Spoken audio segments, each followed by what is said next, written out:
John C Bogle की किताब common sense on mutual funds के बारे में जब भी बात होती है तो लोग कहते हैं कि ये वॉरेन बफे जैसे दिग्गजों की पसंदीदा रही है, पर मुझे लगता है ये किताब उससे कहीं ज्यादा है।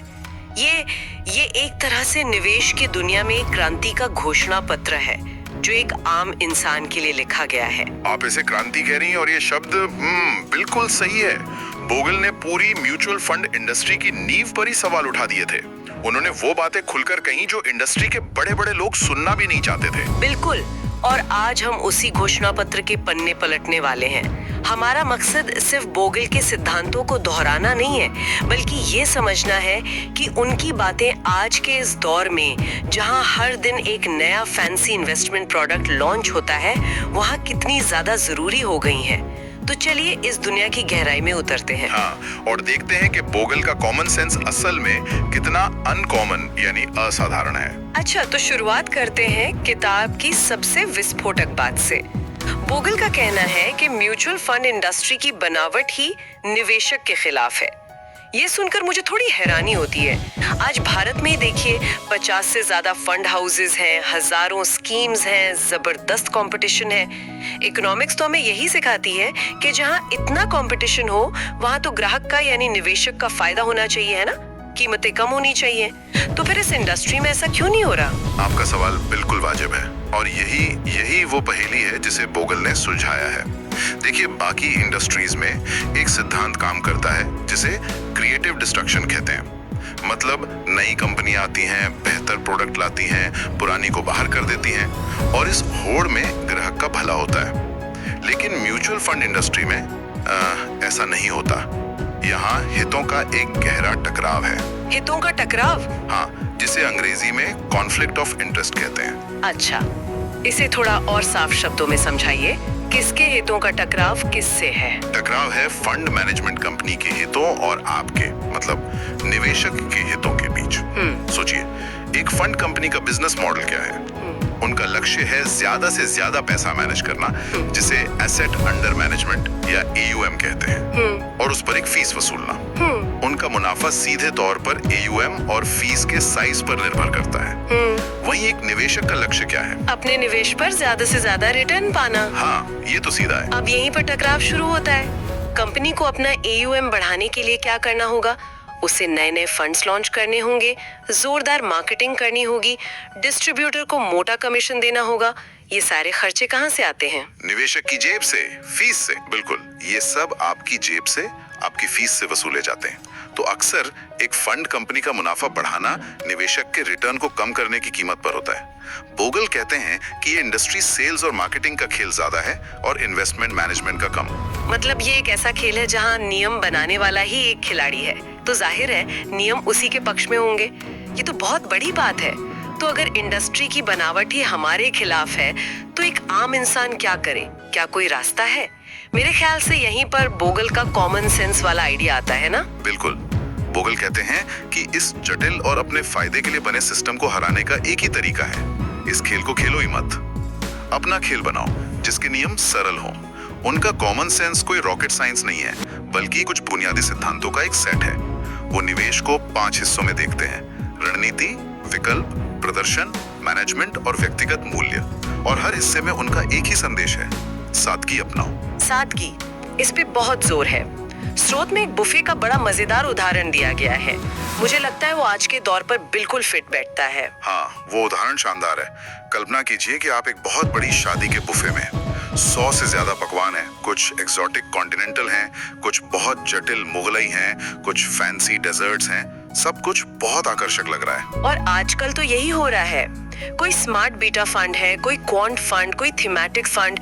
ऐसा लगता है कि अगर हम ये सब फैंसी नाम नहीं समझेंगे तो निवेश की दौड़ में पीछे रह जाएंगे। बिल्कुल, और इसी उलझन में आप क्या करते हैं? आप हर चीज थोड़ी थोड़ी चखने की कोशिश करते हैं और अंत में ना तो किसी चीज का ठीक से मजा ले पाते हैं और ना ही आपका पेट भरता है। एक समझदार इंसान क्या करेगा? वो शायद साधारण खाना चुनेगा। हाँ, वो उस भीड़ से दूर दाल, चावल, रोटी और सलाद जैसी साधारण और पौष्टिक चीजें चुनेगा जो उसे पता है कि उसके लिए अच्छी हैं। बोगल कहते हैं कि म्यूचुअल फंड्स की दुनिया भी यही बुफे है। एक्टिव फंड्स आपको बड़े बड़े वादों के साथ परोसे जाते हैं, लेकिन उनमें ज्यादा फीस, मैनेजर का रिस्क और जटिलता होती है। इसके बजाय आप एक साधारण इंडेक्स फंड चुनें। इंडेक्स फंड मतलब ऐसा फंड जो बस पूरे बाजार की नकल करता है, जैसे सेंसेक्स या निफ्टी 50। कोई स्टार मैनेजर नहीं, कोई भारी भरकम रिसर्च टीम नहीं। सही पकड़ा। ये वो दाल चावल है जो पौष्टिक भी है और भरोसेमंद भी। ये किसी एक मैनेजर की चतुराई पर निर्भर नहीं करता। इसकी लागत बहुत कम होती है और लंबे समय में बोगल के आंकड़े दिखाते हैं कि ज्यादातर महंगे फैंसी एक्टिव फंड्स इस साधारण दाल चावल को हरा नहीं पाते। तो कॉमन सेंस यही है, चकाचौंध से दूर रहो और मूल बातों पर टिके रहो। इंडस्ट्री की इस बनावट और निवेशक की इस बेबसी को समझाने के लिए बोगल ने इतिहास से एक बहुत ही शक्तिशाली रूपक उठाया है, एक एनालॉजी जो दिखाती है कि निवेशक की हालत 200 साल पहले के अमेरिकी उपनिवेशवादियों जैसी क्यों है। ये थोड़ा चौंकाने वाला है। हाँ, ये बोगल के तर्क का सबसे मजबूत हिस्सा है। वो कहते हैं कि फंड्स द्वारा ली जाने वाली मोटी फीस और कमजोर गवर्नेंस यानी कुप्रबंधन एक तरह का बिना प्रतिनिधित्व के टैक्स है, टैक्सेशन विदाउट रिप्रेजेंटेशन।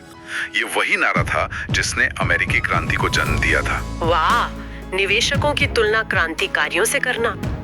इसका मतलब वो कह रहे हैं कि हम अपने ही पैसे के असली मालिक नहीं हैं। बिल्कुल। सोचिए, अमेरिकी उपनिवेशवादियों के साथ क्या हो रहा था। ब्रिटिश सरकार उनसे भारी टैक्स तो वसूल रही थी, लेकिन ब्रिटिश संसद में उनका कोई प्रतिनिधि नहीं था। उनके बारे में फैसले लिए जा रहे थे, लेकिन उन फैसलों में उनकी कोई आवाज नहीं थी। बोगल कहते हैं, आज का म्यूचुअल फंड निवेशक भी उसी हालत में है। आप फंड में पैसा लगाकर उसके मालिक तो बन जाते हैं, लेकिन फंड को चलाने के सारे फैसले मैनेजमेंट कंपनी लेती है। वो फीस तय करते हैं, वो खर्चे तय करते हैं और आपकी कोई सुनवाई नहीं होती। मालिकाना हक आपका, लेकिन नियंत्रण किसी और का।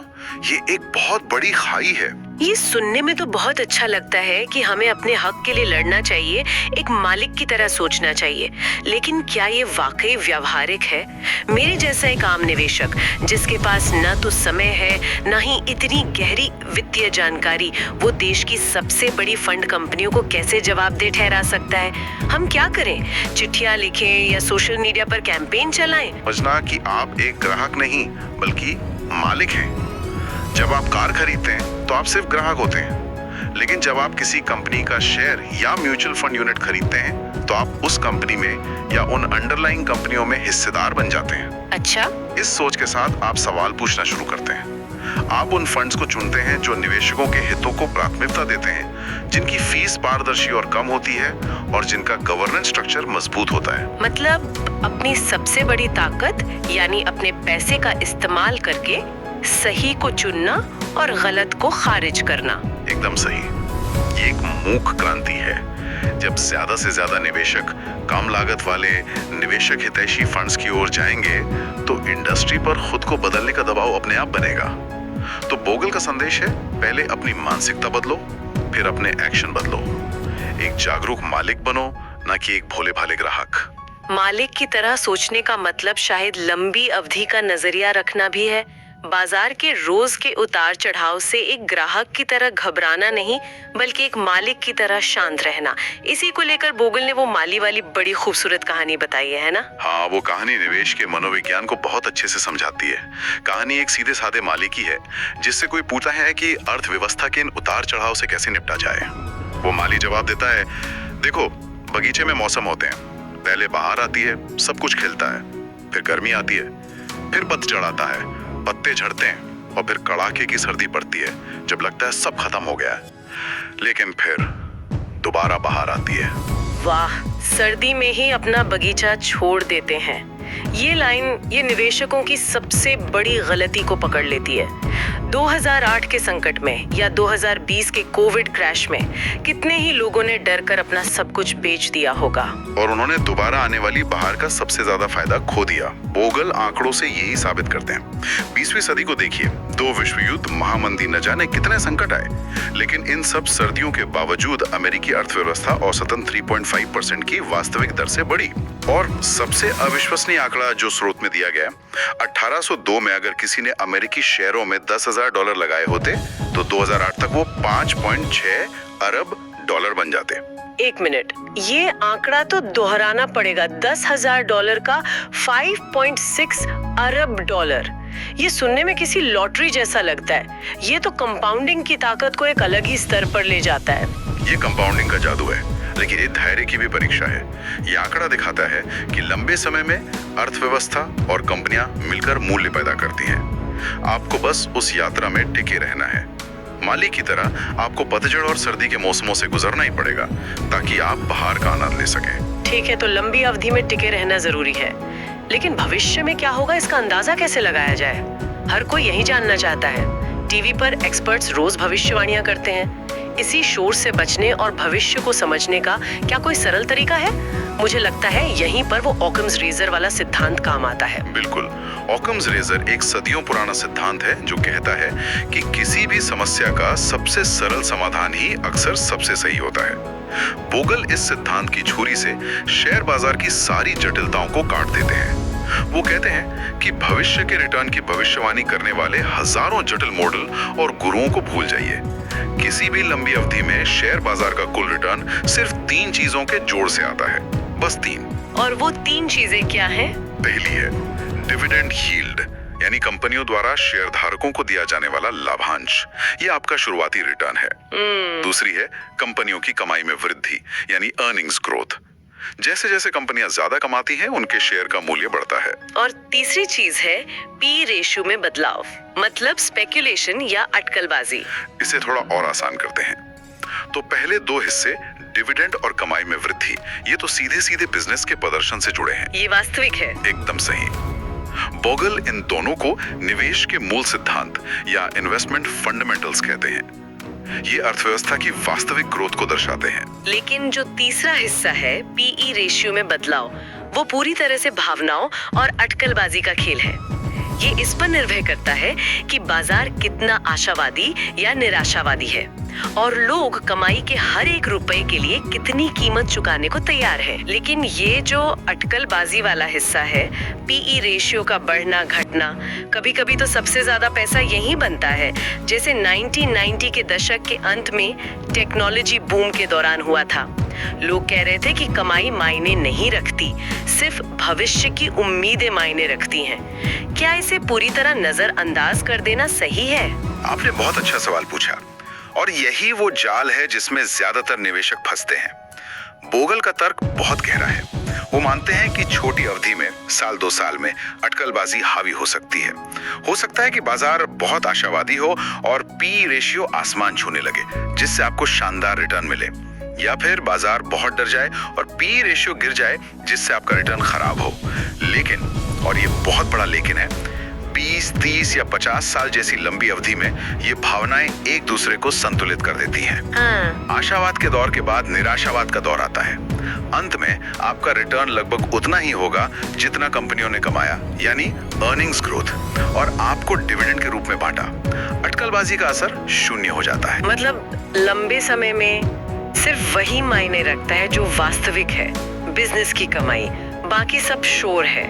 ये तो बाजार को देखने का पूरा नजरिया ही बदल देता है। जी हाँ, ये आपको रोज की कीमतों के उतार चढ़ाव से आजाद कर देता है। आपको बस ये देखना है कि क्या देश की अर्थव्यवस्था और कंपनियां लंबे समय में आगे बढ़ेंगी। अगर हाँ, तो आपको अपना हिस्सा मिल जाएगा, बशर्ते आप कम लागत वाले इंडेक्स फंड के जरिए मैदान में टिके रहें। तो इन सब बातों का निचोड़ क्या निकलता है?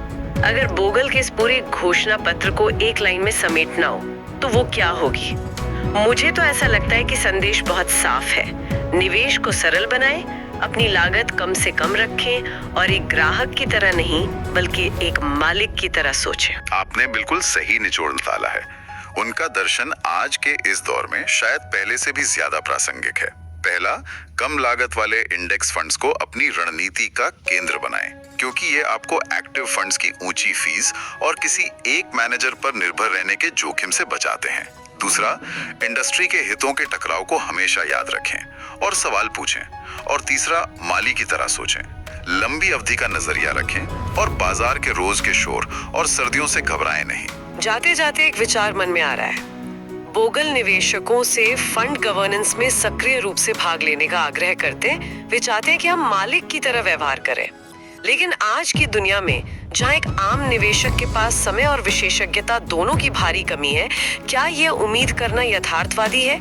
या फिर क्या इस सिस्टम में व्यक्तिगत सक्रियता से परे ज्यादा गहरे संरचनात्मक सुधारों की जरूरत है, जो रेगुलेटर या सरकार की तरफ से आए, ताकि निवेशकों के हितों की रक्षा अपने आप हो? ये एक ऐसा सवाल है जो शायद हर निवेशक को खुद से पूछना चाहिए।